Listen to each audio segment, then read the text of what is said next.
যদি জিজ্ঞেস করি শেষ কবে আফসোস করেছেন, আমাদের এক একজনের উত্তর হয়তো এক এক রকম হবে।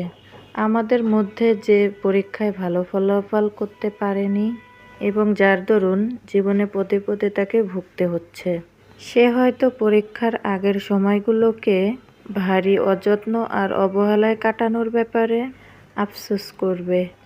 আমাদের মধ্যে অসুস্থ যিনি, সুস্থ থাকা অবস্থায় নিজের জীবনকে যিনি গুছিয়ে নিতে পারেননি, মলিন চেহারা আর রোগা শরীর নিয়ে তিনি হয়তো ভাববেন, আহা, যখন সুস্থ ছিলাম তখন যদি অমুক অমুক কাজগুলো সেরে রাখতাম।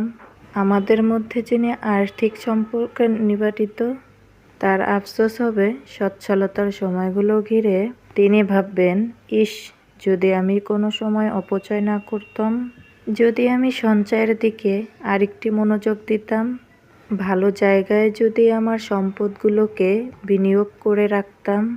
আমাদের মধ্যে বৃদ্ধ যেজন, প্রবল তার অন্যের কোলাহল পেরিয়ে যিনি পৌঁছে গেছেন জীবন সায়ান্নে, তিনি হয়তো ভাবেন, আহা, কত অনাদর আর অযত্নে পার করেছি উচ্ছল তারুণ্যের সময়গুলো।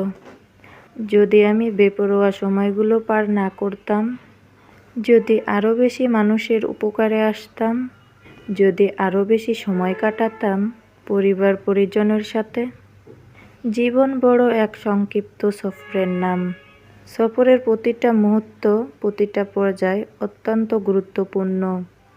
এর কোনো একটা অংশ যদি অনাদর আর অবহেলা পায়, সেই অংশের জন্য সারাটা জীবন আফসোস করে যেতে হয়।